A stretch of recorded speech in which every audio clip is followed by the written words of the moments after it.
হিমেল বাতাসে উত্তরাঞ্চল সহ দেশের অনেক জেলাতেই বাড়ছে শীতের তীব্রতা, সেই সাথে বাড়ছে শীতজনিত রোগ। ঘন কুয়াশায় ঢাকা পড়েছে উত্তরের জনপদ নীলফামারী, বেড়েছে শীত। এতে কাবু হয়ে পড়েছেন এই অঞ্চলের মানুষ। কুয়াশার কারণে সকালে যানবাহনগুলোকে হেডলাইট জ্বালিয়ে চলাচল করতে দেখা গেছে। বিঘ্নিত হচ্ছে প্লেন চলাচলও। শীত বেড়ে যাওয়ায় সবচেয়ে দুর্ভোগে পড়েছেন শ্রমজীবী এবং খেটে খাওয়া মানুষ। জয়পুরহাটে গত দুদিন থেকে হঠাৎ করে বেড়েছে শীতের প্রকোপ, ফলে বিপর্যস্ত হয়ে পড়েছে জনজীবন। সেই সাথে বাড়ছে শীতজনিত নানা রোগ। বেশি আক্রান্ত হচ্ছে শিশু ও বৃদ্ধরা। রাজনৈতিক প্রভাব মুক্ত রেখে একটি স্বচ্ছ বাহিনীতে রূপ দিতে পুলিশ বাহিনীকে সংস্কারের সুপারিশ করেছে বিএনপি। গুলশান বিএনপি চেয়ারপারসন কার্যালয়ে সংস্কার প্রস্তাব তুলে ধরেন বিএনপির স্থায়ী কমিটির সদস্য মেজর হাফিজউদ্দিন আহমেদ। গ্রেফতার, আটক, তুলে নিয়ে যাওয়ার পর অস্বীকার করা, অতঃপর আইন বিধানের বিধি তোয়াক্কা না করে যতদিন খুশি আটক গুম করে রাখার যে একটা অপসংস্কৃতি গত 16 বছরে ফ্যাসিবাদী সরকার নিয়মে পরিণত করেছে। ক্ষমতার অপব্যবহার রোধ, দায়ীদের শাস্তি ও ক্ষেত্র বিষয়ে পুরস্কার প্রদানের নিমিত্তে পুলিশের গ্রেফতার তথ্য বিষয়ক একটি ফর্ম তৈরি করতে হবে। প্রত্যেক গ্রেফতারকৃত ব্যক্তির জন্য একটি করে ফর্ম পূরণ করতে হবে। সেখানে সংশ্লিষ্ট গ্রেফতারকারী কর্মকর্তা এবং ভারপ্রাপ্ত কর্মকর্তা এবং ইউনিট প্রধান স্বাক্ষর করবেন সেই ফর্মে। বিস্ফোরক দ্রব্য আইনের মামলায় 12 বছরের সাজা থেকে বিএনপির সাংগঠনিক সম্পাদক রুহুল কুদ্দুস তালুকদার দুলুকে খালাস দিয়েছে হাইকোর্ট। বিচারপতি AK মাসাদুজ্জামান এবং বিচারপতি সৈয়দ এনায়েত হোসেনের দ্বৈত বেঞ্চ আজ এই রায় দেন। 2004 সালের ফেব্রুয়ারিতে নাটোরে 18টি বাড়ি আগুনে পোড়ানোর ঘটনায় ওই বছরই নাটোরে মামলা হয়। একই ঘটনায় 2007 সালে আরেকটি মামলা হয়, যেখানে রুহুল কুদ্দুস তালুকদার দুলুকে আসামি করা হয়। পরবর্তীতে নাটোরের বিশেষ জজ আদালত দুলুকে 12 বছর এবং অন্য 83 আসামির প্রত্যেককে 10 বছরের সাজা দেয়। সেই সাজার বিরুদ্ধে রুহুল কুদ্দুস তালুকদার দুলু সহ 28 আসামি আপিল করেন। শুনানি শেষে আজ রায়ের জন্য দিন ধার্য ছিল। রায়ের সব আসামিকে বেকসুর খালাস দিয়েছে হাইকোর্ট। সিলেটের ভোলাগঞ্জ রেলওয়ের লোডিং স্টেশন থেকে লুট হয়েছে শত কোটি টাকার সম্পদ। পুরো এলাকা তছনছ করে মাটি খুঁড়ে লুট হয়েছে কোটি টাকার পাথর। এসব লুটপাটে জড়িত থাকার অভিযোগ আছে দলীয় নেতাকর্মী, প্রশাসন ও আইন শৃঙ্খলা রক্ষাকারী বাহিনীর সদস্যদের বিরুদ্ধে। সিলেট থেকে সজল ছত্রীর রিপোর্ট, ক্যামেরায় ছিলেন আনিস রহমান। সিলেটের জনপ্রিয় পর্যটন স্পট সাদা পাথরের পাশেই ভোলাগঞ্জ রোপলাইনের লোডিং স্টেশন বা বাংকার। বাংকারের 359 একর জমি ও অবকাঠামো সহ রেলের স্থাপনা ও যন্ত্রপাতি নিরাপত্তায় নিয়োজিত ছিল আনসার সদস্যরা। তবে তারা অবৈধভাবে পাথর উত্তোলন ও বিক্রির সাথে জড়িয়ে পড়লে 2012 সাল থেকে এই দায়িত্ব দেওয়া হয় রেলওয়ের নিজস্ব নিরাপত্তা বাহিনী RNB-কে। গত 6 আগস্ট RNB দলের উপর দুর্বৃত্তরা হামলা চালালে 7 আগস্ট তাদের প্রত্যাহার করে নেওয়া হয়। এই সুযোগে রেলওয়ে রোপওয়ের গুরুত্বপূর্ণ মালামাল সহ প্রায় 100 কোটি টাকার মালামাল লুট করে দুর্বৃত্তরা। গাছ কেটে মাটি খুঁড়ে তছনছ করে রাখা হয়েছে সরকারি এই সংরক্ষিত অঞ্চল।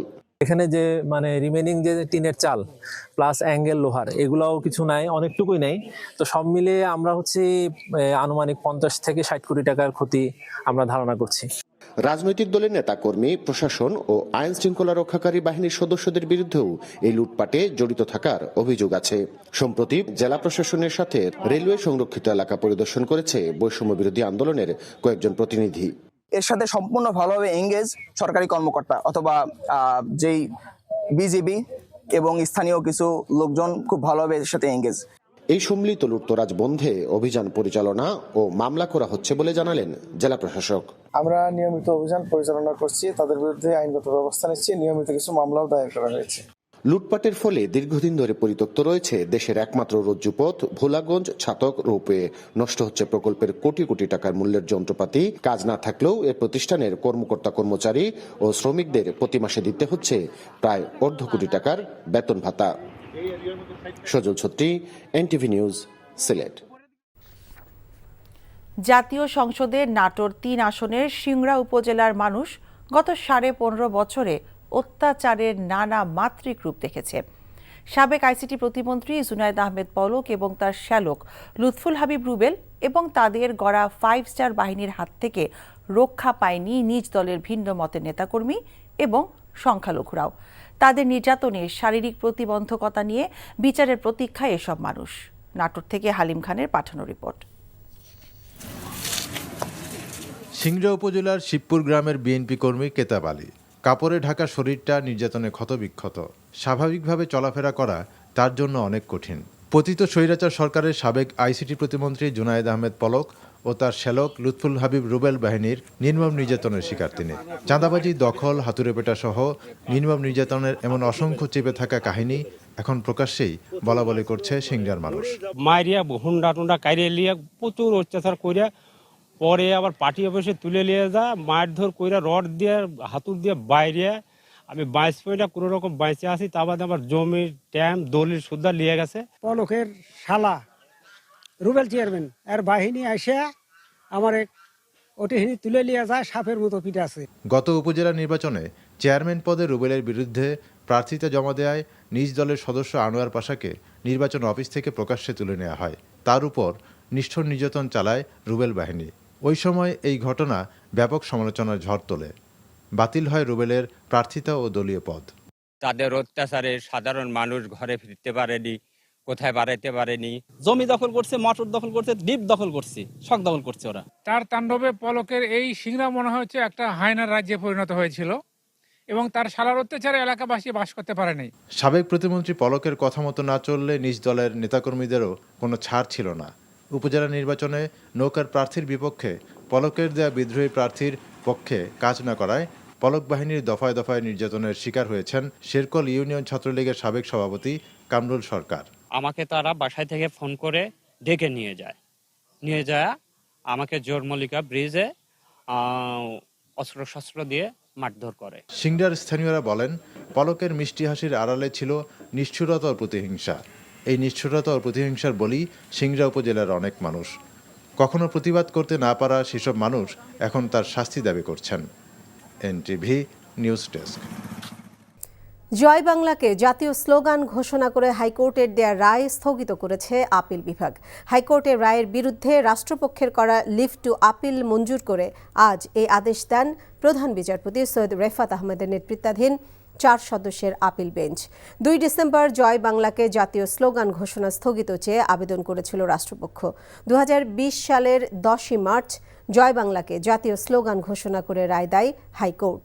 রায়ে জাতীয় দিবস, সরকারি অনুষ্ঠান ও শিক্ষা প্রতিষ্ঠানে স্লোগানটি উচ্চারণের পদক্ষেপ নিতে বলা হয়েছিল। হাইকোর্টের ওই রায়ের বিরুদ্ধে মন্ত্রিপরিষদ সচিব সহ অন্যরা আপিলের অনুমতি চেয়ে আবেদন করেন।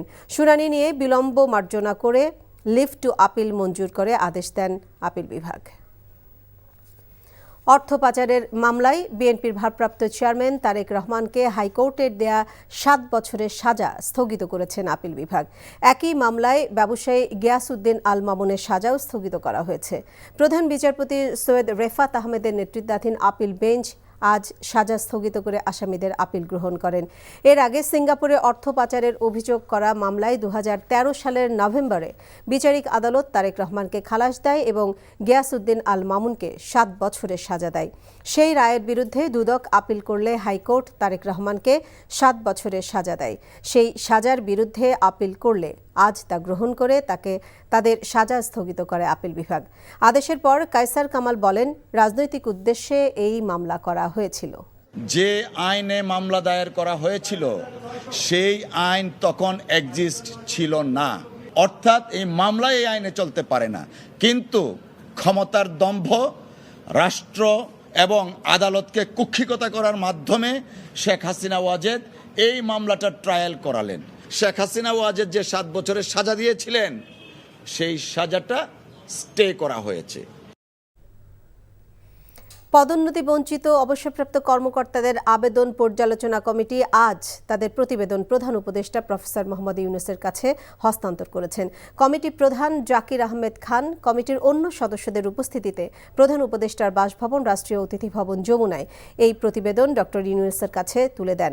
জনপ্রশাসন মন্ত্রণালয়ের আওতায় 2009 সাল থেকে 2024 সালের 4 আগস্ট পর্যন্ত সময়কালে চাকুরিতে নানাভাবে বঞ্চনার শিকার এবং অবসরে যাওয়া কর্মকর্তা কর্মকর্তাগণের আবেদন পর্যালোচনা করে সুপারিশ দেওয়ার জন্য সরকার গত 16 সেপ্টেম্বর সাবেক অর্থ সচিব এবং বিশ্ব ব্যাংকে বাংলাদেশের সাবেক বিকল্প নির্বাহী পরিচালক জাকির আহমেদ খানকে আহ্বায়ক করে 5 সদস্যের একটি কমিটি গঠন করে। কমিটি তাদের প্রয়োজনীয় সুপারিশ সহ প্রতিবেদনটি অন্তর্বর্তীকালীন সরকারের প্রধান উপদেষ্টার কাছে পেশ করেন। বিএনপির সিনিয়র যুগ্ম মহাসচিব রুহুল কবির রিজভী আহমেদ বলেছেন, ভারত চট্টগ্রাম নিয়ে কোনো ষড়যন্ত্র করলে বাংলা, বিহার, উড়িষ্যাও দাবি করা হবে। রাজশাহী নগরীর ভুবন মোহন পার্কে ভারতীয় পণ্য বর্জন করে দেশীয় পণ্য ক্রয়ে সচেতনতা তৈরি করতে প্রচার অনুষ্ঠানে তিনি এসব কথা বলেন। রিজভী বলেন, শেখ হাসিনা পালিয়ে যাওয়ায় ভারতের শাসক গোষ্ঠী মনোকষ্টে আছে। ভারতীয় পণ্য বর্জন করে দেশীয় পণ্য কিনতে সবার প্রতি আহ্বান জানান তিনি।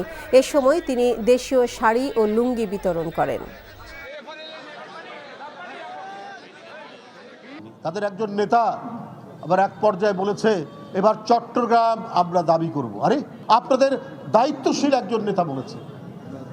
তোরা আমি বলেছিলাম যে আপনারা যদি একটু দাবি করেন তাহলে আমাদের নবাবের যে অংশ বাংলা, বিহার, উড়িষ্যা সেটাও আমরা দাবি করব। সংস্কারের কথা বলে নির্বাচন পেছানো বুদ্ধিমানের কাজ হবে না বলে জানিয়েছেন বিএনপির স্থায়ী কমিটির সদস্য ডক্টর খন্দকার মোশাররফ হোসেন। সকালে রাষ্ট্র কাঠামো মেরামতের 31 দফা ও জনসম্পৃক্তি কুমিল্লা বিভাগীয় প্রশিক্ষণ কর্মশালা উদ্বোধন অনুষ্ঠানে তিনি কথা বলেন। বিভাগীয় সাংগঠনিক সম্পাদক সেলিম ভূঁইয়ার সভাপতিত্বে প্রশিক্ষণ কর্মশালায় বিকেলে ভার্চুয়ালি যুক্ত হয়ে প্রধান অতিথি হিসেবে বক্তব্য রাখবেন বিএনপির ভারপ্রাপ্ত চেয়ারম্যান তারেক রহমান। এই কর্মশালায় 6 জেলার নেতাকর্মীরা উপস্থিত ছিলেন।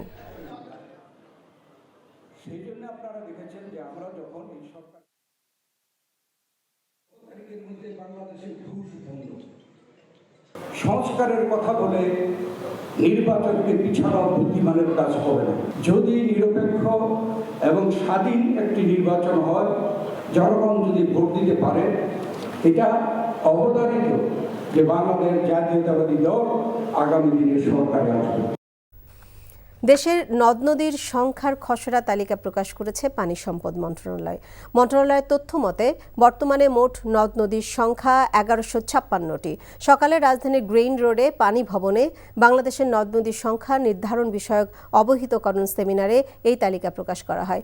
বিভাগীয় কমিশনারের কার্যালয় থেকে প্রাপ্ত সংখ্যা যাচাইয়ের পর এই তালিকা প্রকাশ করা হয়েছে। আরও যাচাইয়ের পর বাংলা নববর্ষের প্রথম দিনে নদীর চূড়ান্ত তালিকা ওয়েবসাইটে প্রকাশ করা হবে বলে জানান পরিবেশ, বন ও জলবায়ু পরিবর্তন উপদেষ্টা সৈয়দা রিজওয়ানা হাসান। বলেন, প্রত্যেক জেলা থেকে সবচেয়ে বেশি দূষিত একটি নদীকে দখলমুক্ত করার ব্যবস্থা নেওয়া হবে। জানান, ঢাকার মোট 21টি খালকে দূষণ ও দখলমুক্ত করে একটি ব্লু নেটওয়ার্ক তৈরির পরিকল্পনা চূড়ান্ত করা হয়েছে। এখন যে তালিকাটা আমরা ওয়েবসাইটে দিব, এটা হচ্ছে যে খসড়াটা নিয়ে আমরা আজকে কথা বলছি, সেটা যে 18টা নদী বাদ পড়েছে পানি উন্নয়ন বোর্ডের তালিকা থেকে সেটা, এবং যেই 224টা নদী বাদ পড়েছে নদী রক্ষা কমিশনের তালিকা থেকে সেটা। 240টা নদীকে সংকটাপন্ন এলাকার লোকে বলে, তো ওইগুলোকে নিয়ে আমাদের প্রথমে সংরক্ষণের পুনরুদ্ধারের কাজগুলো করতে হবে। প্রধান নির্বাচন কমিশনার AMM নাসির উদ্দিনের সঙ্গে সৌজন্য সাক্ষাৎ করেছে তুরস্কের 6 সদস্যের বেসরকারি নির্বাচনী সংস্থা।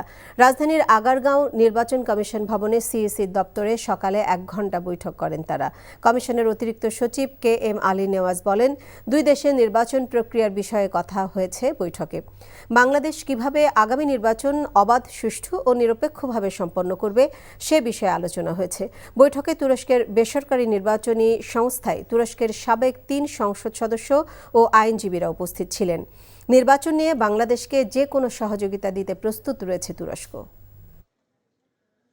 তারা আমাদের নির্বাচন কমিশনে আমাদের আগামী দিনে কি ভাবছি, আমরা কি করতে পারি, বা আমাদের যে দু দেশের মধ্যে যে নির্বাচন সংক্রান্ত বিষয়াদি আছে এই বিষয়াদিগুলোর একটি সাধারণ একটা অভিজ্ঞতা বিনিময় এবং পরস্পরকে কিভাবে আমরা করতে পারি, পরস্পরকে কিভাবে নির্বাচনী ব্যবস্থাকে উন্নত করার জন্য কিভাবে আমরা উন্নয়ন সাধন করতে পারি সে বিষয়ে কথাবার্তা হয়েছে। মূলত কথাবার্তা ছিল যে কিভাবে একটা ফ্রি, ফেয়ার এবং ক্রেডিবল ইলেকশনকে এনশিওর করা যেতে পারে, সেগুলো বলল, সে বিষয়ে আলাপ হয়েছে। চট্টগ্রামে আইনজীবী হত্যা ও পুলিশের উপর হামলার ঘটনায় ৮ আসামিকে ৫ দিন করে রিমান্ড দিয়েছে আদালত। সকালে চট্টগ্রাম মেট্রোপলিটন ম্যাজিস্ট্রেট আদালতের বিচারক মোহাম্মদ আলমগীর হোসেনের আদালতে শুনানি শেষে ৮ আসামির রিমান্ড মঞ্জুর করেন। রাষ্ট্রপক্ষের আইনজীবী জানান, পুলিশের উপর হামলার ঘটনায় ৮ আসামিকে ৭ দিনের রিমান্ডের আবেদন করা হয়। আদালত শুনানি শেষে ৫ দিন করে রিমান্ড মঞ্জুর করেন। আসামিরা হল ইমন চক্রবর্তী, সুজন দাস, সৌরভ দাস, মোহাম্মদ রাকিব, সুমন দাস, রূপম দাস ও সাকিবুল আলম, আহমেদ হোসেন। পুলিশ এই ঘটনায় ৩টি মামলা দায়ের করে। এসব মামলায় ১৪৭৬ জনকে আসামি করা হয়েছে।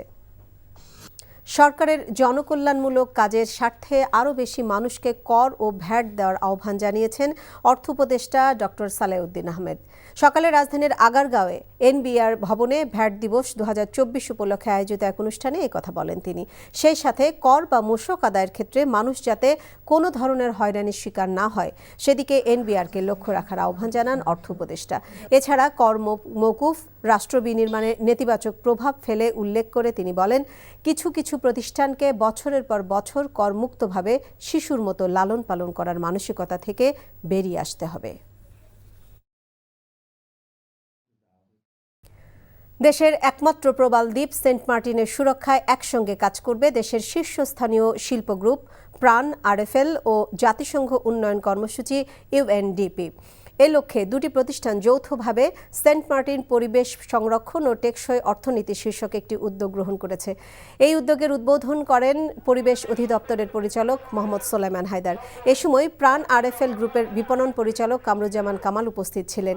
এই উদ্যোগের মাধ্যমে সেন্ট মার্টিনে পরিবেশ দূষণকারী বর্জ্য সংগ্রহ করে তা রিসাইক্লিং করে দূষণমুক্ত করা হবে। এছাড়া দ্বীপের মানুষের জীবনযাত্রার মান উন্নয়ন এবং কর্মসংস্থান সৃষ্টিতেও সহায়তা করা হবে।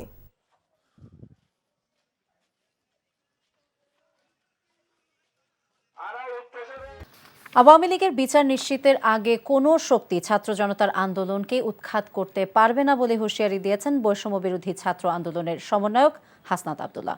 রাজধানীর সরওয়ার্দী উদ্যানে বিকেলে মানবাধিকার সংগঠন মায়ের ডাক আয়োজিত বিশ্ব মানবাধিকার দিবসের আলোচনায় এই হুঁশিয়ারি দেন তিনি। বলেন, ভারতের সাথে কোনো নতজানু কূটনীতি চলবে না। ন্যায্যতার ভিত্তিতে চোখে চোখ রেখে দুদেশের সম্পর্ক এগিয়ে নিতে হবে। রাজনৈতিক স্বার্থে কেউ কেউ আওয়ামী লীগকে মাফ করতে চায় উল্লেখ করে হাসনাত বলেন, যারা খুনের বিচার না করে রক্তের উপর দিয়ে সংসদে যাবেন তারা জাতীয় বেঈমানে পরিণত হবেন। বাংলাদেশ হিন্দু, মুসলমান, বৌদ্ধ, খ্রিস্টান একসাথে থাকবে জানিয়ে আরেক সমন্বয়ক সার্জিস আলম বলেন, দেশের কেউ সংখ্যালঘু নয়, বাংলাদেশের বিপক্ষে যারা তারাই সংখ্যালঘু।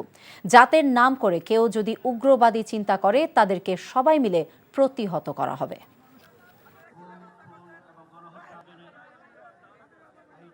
কোন ধর্মের নাম করে, কোন জাতির নাম করে কেউ যদি আমাদের মধ্যে বিন্দু মাত্র কোন উগ্রবাদী চিন্তাধারা, উগ্রবাদী চক্রান্ত করার চেষ্টা করে, সকল ধর্মের যোদ্ধারা আমরা একসাথে তাদেরকে প্রতিহত করব। ৭১কে পুঁজি করে প্রশ্নবিদ্ধ এক বিচারের মধ্য দিয়ে আমাদের দেশের উল্লেখযোগ্য আলেমদেরকে ফাঁসিতে ঝুলিয়ে হত্যা করা হয়েছে।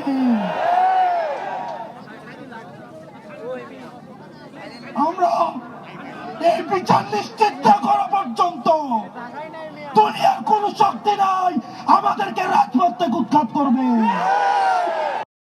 আন্তর্জাতিক মানবাধিকার দিবস উপলক্ষে দেশের বিভিন্ন স্থানে মানববন্ধন কর্মসূচি পালন করেছে ছাত্রদল। দুপুরে ছাত্রদল রাজশাহী কলেজ শাখা আয়োজিত মানববন্ধনে বক্তারা বলেন, বিগত সরকারের সময় আইনশৃঙ্খলা রক্ষাকারী বাহিনীর নির্মম হত্যাকাণ্ড এবং নির্যাতনের শিকার ছাত্রদলের নেতাকর্মীদের নিপীড়নের যথাযথ বিচার করতে হবে।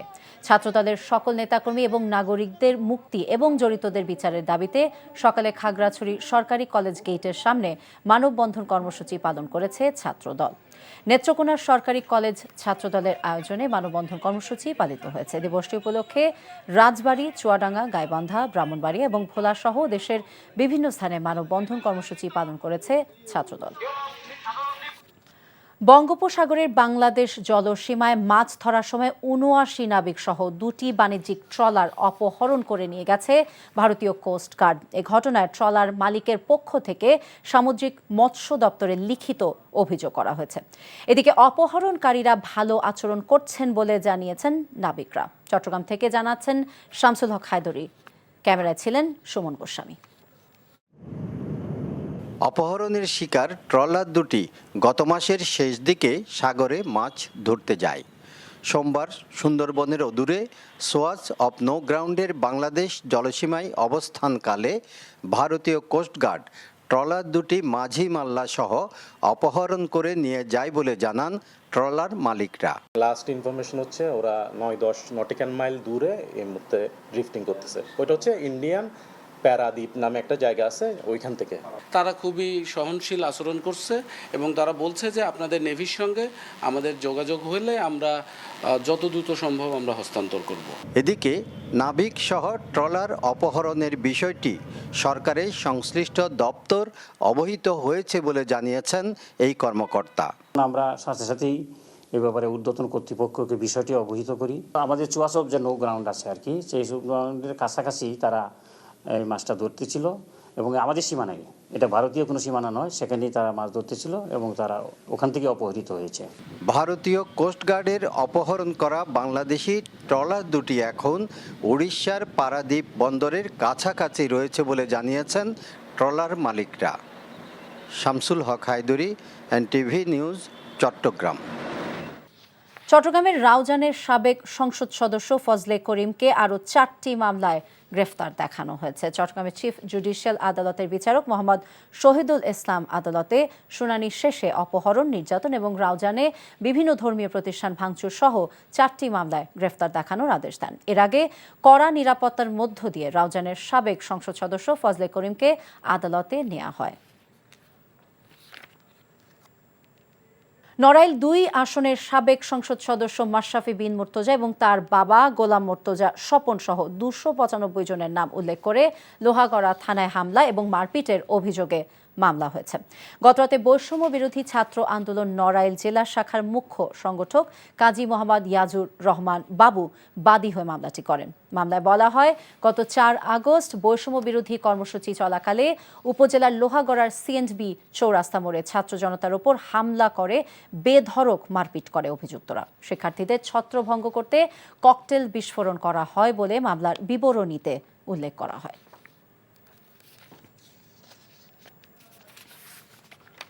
চুয়াডাঙ্গার দামুরহুদা উপজেলার বারাদি সীমান্তে অভিযান চালিয়ে 10টি স্বর্ণের বার জব্দ করেছে বিজিবি জানায়, সীমান্ত পিলারের 80 থেকে 100 গজ বাংলাদেশের অভ্যন্তরে নাস্তিপুর আমবাগানে অভিযান চালানো হয়। এ সময় এক ব্যক্তিকে ওই এলাকা দিয়ে অতিক্রম করতে দেখে বিজিবি টহল দল তাকে চ্যালেঞ্জ করলে তার কাছে থাকা প্যাকেট ফেলে পালিয়ে যায়।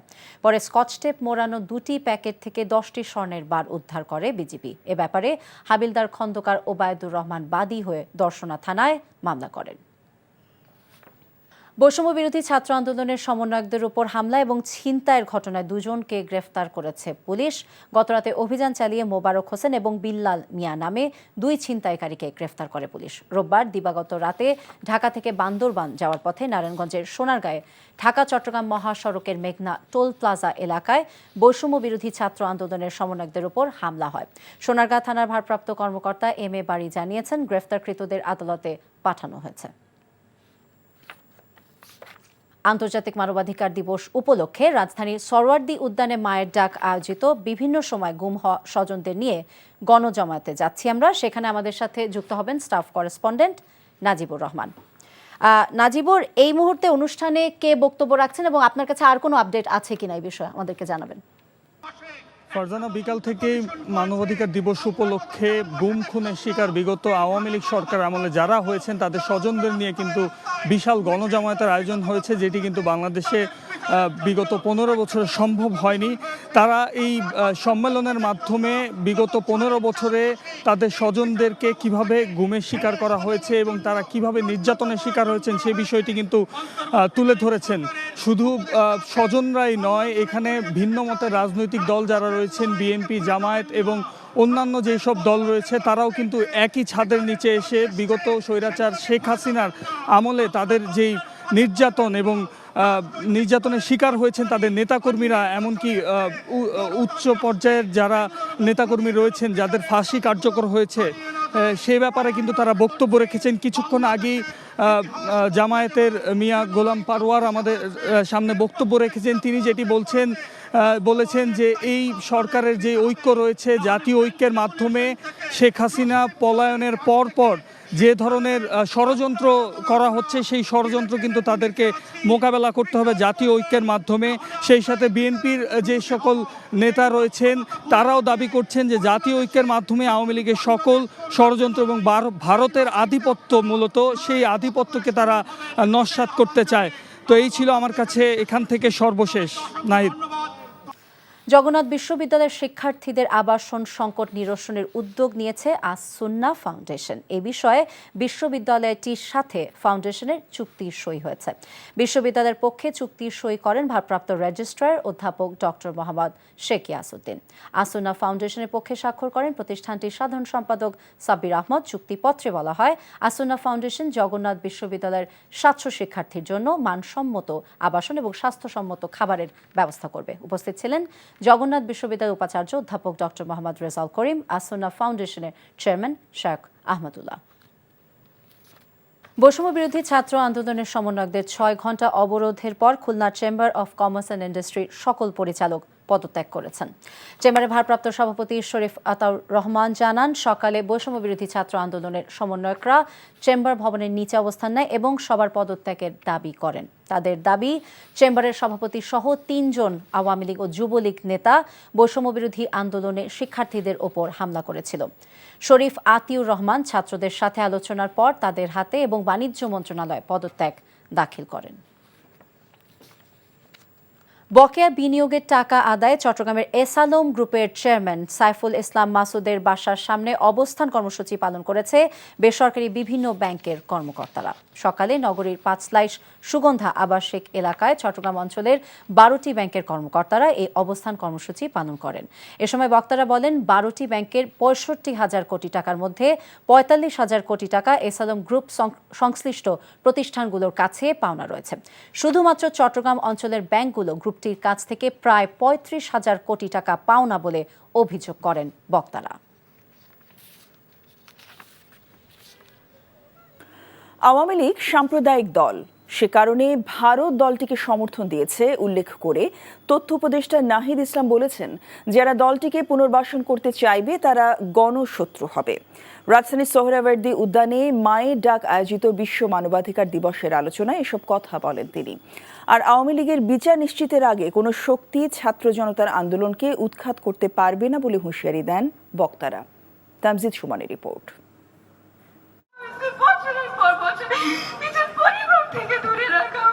বাবাকে ফিরে পেতে এমন আর্তনাদ আর চাপা কান্নায় ভারী হয়ে ওঠে সোহরাওয়ার্দী উদ্যানের পরিবেশ। এক নতুন বাংলাদেশ যেখানে তৈরি হয়েছে নির্ভয়ে কথা বলার অধিকার। ফ্যাসিস্ট সরকারের পতনের পর প্রথমবারের মতো গুম খুনের শিকার পরিবারগুলোর এত বড় জমায়েত। আন্তর্জাতিক মানবাধিকার দিবসে রাজধানীর সোহরাওয়ার্দী উদ্যানে এই জমায়েতের আয়োজন করে মায়ের ডাক নামের সংগঠন। সমাবেশে উপস্থিত হন বিএনপি, জামায়াত সহ বাংলাদেশের বেশিরভাগ রাজনৈতিক দলের প্রতিনিধিরা। ছিলেন বৈষম্য বিরোধী ছাত্র আন্দোলনের নেতারাও। বলেন, আওয়ামী লীগের বিচার নিশ্চিত না হওয়া পর্যন্ত কোনো শক্তি ছাত্র জনতার আন্দোলনকে উৎখাত করতে পারবে না। কোন ধর্মের নাম করে, কোন জাতির নাম করে কেউ যদি আমাদের মধ্যে বিন্দু মাত্র কোন উগ্রবাদী চিন্তাধারা, উগ্রবাদী চক্রান্ত করার চেষ্টা করে, সকল ধর্মের যোদ্ধারা আমরা একসাথে তাদেরকে প্রতিহত করব। ৭১কে পুঁজি করে প্রশ্নবিদ্ধ এক বিচারের মধ্য দিয়ে আমাদের দেশের উল্লেখযোগ্য আলেমদেরকে ফাঁসিতে ঝুলিয়ে হত্যা করা হয়েছে।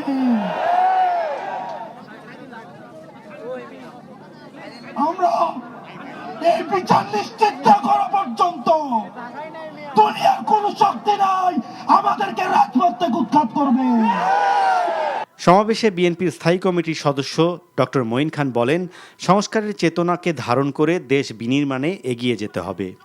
সংস্কারের সেই বিষয়গুলোকে, সেই যে ধারণাগুলোকে, সেগুলোকে উপলব্ধি করতে হবে এবং একথা আমাদের মনে রাখতে হবে যে সংস্কার চলতেই থাকবে। সেই সত্য যদি আমরা উপলব্ধি করি তাহলে সেই সংস্কারগুলো আমরা চিরদিন করে যাব, আমরা কখনো থেমে থাকবো না।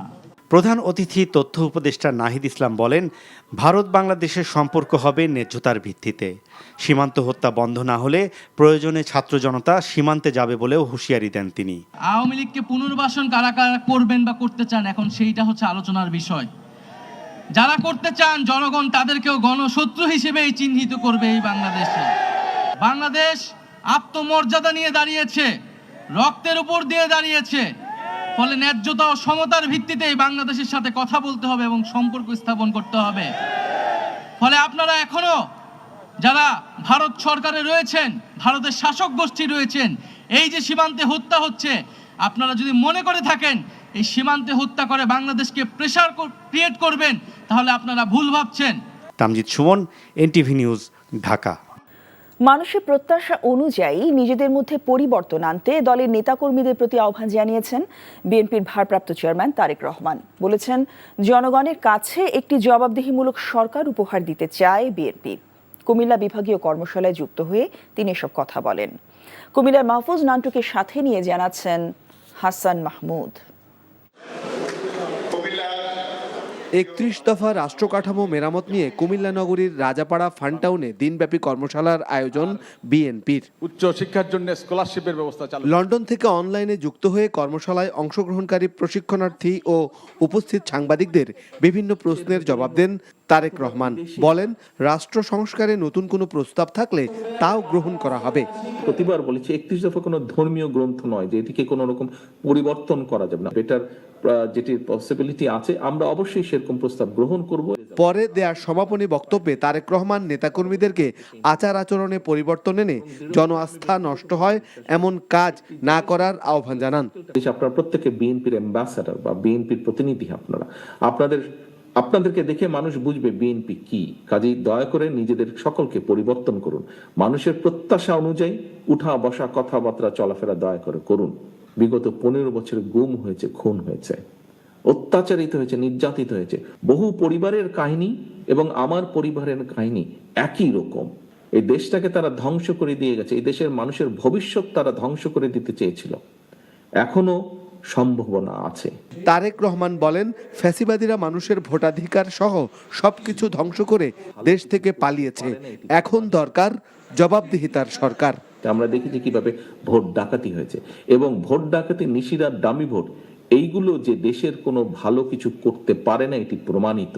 আমরা চাই আগামী দিনে দেশে একটি জবাবদিহিতার সরকার শুরু হোক। আমি সেদিনও বলেছি, ইউপি চেয়ারম্যান থেকে শুরু করে দেশের প্রধানমন্ত্রী প্রত্যেককে জবাব দিতে হবে জনগণের কাছে, যা প্রত্যেকের জবাবদিহিতা থাকতে হবে। শুধু নিজের কথা ভাবলে হবে না, আসুন আমরা দেশ এবং মানুষের কথা ভাবি। এর আগে উদ্বোধনীতে ডক্টর খন্দকার মোশাররফ হোসেন সহ বিএনপির স্থানীয় নেতারা বক্তব্য দেন। সংস্কারের কথা বলে নির্বাচনকে পিছানোর বুদ্ধিমানের কাজ হবে না। Hasan Mahmud, NTV news, Dhaka. সাবেক প্রধানমন্ত্রী শেখ হাসিনা এবং তার ছোট বোন শেখ রেহানার ব্যাংক হিসাব তলব করেছে বাংলাদেশ ব্যাংকের ফাইন্যান্সিয়াল ইন্টেলিজেন্স ইউনিট BFIU। একই সাথে শেখ মুজিবুর রহমান মেমোরিয়াল ট্রাস্টের ব্যাংক হিসাবের তথ্য চাওয়া হয়েছে। সোমবার BFIU থেকে দেশের ব্যাংক ও আর্থিক প্রতিষ্ঠানগুলোর কাছে এ সংক্রান্ত নির্দেশনা পাঠানো হয়। এ নির্দেশের ক্ষেত্রে মানি লন্ডারিং প্রতিরোধ বিধিমালার সংশ্লিষ্ট ধারা প্রযোজ্য হবে বলে BFIUর চিঠিতে বলা হয়েছে। শেখ হাসিনা ও শেখ রেহানা কোনো ধরনের আর্থিক অপরাধের সঙ্গে যুক্ত ছিলেন কিনা তা খতিয়ে দেখতেই তাদের ব্যাংক হিসাব তলবের এই নির্দেশনা, যাতে তাদের ব্যাংক হিসাব খোলার ফর্ম, KYC ও লেনদেন বিবরণী 5 কার্যদিবসের মধ্যে চাওয়া হয়েছে। দুর্নীতি দমন কমিশনের নতুন চেয়ারম্যান হলেন ডক্টর মোহাম্মদ আব্দুল মোমেন, আর কমিশনার হিসেবে নিয়োগ পেয়েছেন মিয়া মোহাম্মদ আলী আকবর আজিজি এবং ব্রিগেডিয়ার জেনারেল অবসরপ্রাপ্ত হাফিজ আহসান ফরিদ। মন্ত্রিপরিষদ বিভাগ থেকে এ সংক্রান্ত প্রজ্ঞাপন জারি করা হয়েছে। দুদকের নতুন চেয়ারম্যান ডক্টর মোমেন সবশেষ স্বরাষ্ট্র মন্ত্রণালয়ের জননিরাপত্তা বিভাগের জ্যেষ্ঠ সচিব হিসেবে দায়িত্ব পালন করেন। গত 8 ডিসেম্বর জ্যেষ্ঠ সচিবের পদ থেকে পদত্যাগ করেন তিনি। এর আগে গত 29 অক্টোবর দুদকের চেয়ারম্যানের পদ থেকে পদত্যাগ করেন মোহাম্মদ মঈনুদ্দিন আব্দুল্লাহ এবং 2 কমিশনার জহুরুল হক ও আসিয়া খাতুন। মুসলিম বিশ্বের চলমান সংকট নিরসনে ইরানের সাথে একত্রে কাজ করতে চায় জামায়াতে ইসলামী। জামায়াত নেতাদের সাথে ঢাকায় নিযুক্ত ইরানের রাষ্ট্রদূত মনসুর চেভশির বৈঠকে এই ঐকমত্য হয়। মগবাজারে দলের কেন্দ্রীয় কার্যালয়ে বৈঠকে নেতৃত্ব দেন জামায়াত আমির ডাক্তার শফিকুর রহমান। বৈঠক শেষে দলের নায়েবে আমির ডাক্তার সৈয়দ আবদুল্লাহ মোহাম্মদ তাহের আশাবাদ ব্যক্ত করেন, পারস্পরিক সহযোগিতায় ইরানের সাথে ব্যবসা বাণিজ্য আগামীতে আরও ঘনিষ্ঠ হবে। বাংলাদেশের অন্তর্বর্তী সরকারকে সমর্থন ও সহযোগিতার আশ্বাস দেন ইরানি রাষ্ট্রদূত। জামায়াতের প্রতিনিধি দলকে ইরান সফরের আমন্ত্রণ জানান তিনি। মুসলিম দুটি বৃহৎ দেশ হিসাবে সারা দুনিয়ার মানুষের কল্যাণ কিভাবে হতে পারে এবং মুসলমানরা কী ধরনের ভূমিকা নিতে পারে সে বিষয়ে আমাদের সাথে মত বিনিময় হয়েছে। আমরা এই সকল বিষয়ে ঐকমত্য পোষণ করছি এবং আগামীতে দুই দেশের সম্পর্ক এবং বাংলাদেশ জামাত ইসলামী এবং ইরানের জনগণের ভিতরে সম্পর্ক আরও বৃদ্ধি হবে এবং সেই হিসাবে আমরা নানা উদ্যোগ গ্রহণ করব এবং উদ্যোগ গ্রহণের কথা চিন্তা হয়েছে। রমজানের প্রয়োজনীয় পণ্যের দাম স্থিতিশীল রাখতে কাজ করছে সরকার। এছাড়া সরাসরি বিদেশ থেকে ভোজ্য তেল কেনার চেষ্টা চলছে বলেও জানিয়েছেন বাণিজ্য উপদেষ্টা শেখ বশিরউদ্দিন। সকালে রাজধানী পুরানা পল্টনে ইকোনমিক রিপোর্টার্স ফোরাম কার্যালয়ে ERF প্রাণ মিডিয়া অ্যাওয়ার্ড প্রদান অনুষ্ঠানে তিনি আরও বলেন, তেলের দাম বাস্তবতা মেনে বাড়ানো হয়েছে, অন্যথায় দীর্ঘমেয়াদী ক্ষতি হতো। এছাড়া আওয়ামী সরকার বিপুল পরিমাণ অর্থ লুটপাট করতে গিয়ে বিভিন্ন প্রতিষ্ঠান ধ্বংস করেছে উল্লেখ করে উপদেষ্টা বলেন, অন্তর্বর্তী সরকারের মূল উদ্দেশ্য সংস্কার করা এবং নির্বাচন দেয়া। এ সময় উপস্থিত প্রধান উপদেষ্টা প্রেস সচিব শফিকুল আলম বলেন, ভুল তথ্য শুধু বাইরে থেকে নয়, দেশের সাংবাদিকরাও সঠিক তথ্য দিতে ব্যর্থ হচ্ছেন। এ সময় প্রাণ RFL গ্রুপের চেয়ারম্যান ও প্রধান নির্বাহী আহসান খান চৌধুরী সহ অন্যরা উপস্থিত ছিলেন। আমি আশা করি যে আমাদের রমজানের যে প্রয়োজনীয় যেসব দ্রব্য, খেজুর, ছোলা, তেল, বাজার স্থিতিশীল থেকে যেন নিম্নগামী থাকে। আমি চেষ্টা করছি যে সরাসরি TCB যেন স্থানীয় যে যারা মুষ্টিমেয় যে কয়েকজন তেল উৎপাদক বা বিপণনকারী আছেন তাদেরকে ছাড়াও যেন সরাসরি আমি বিদেশ থেকে তেল কিনতে পারি।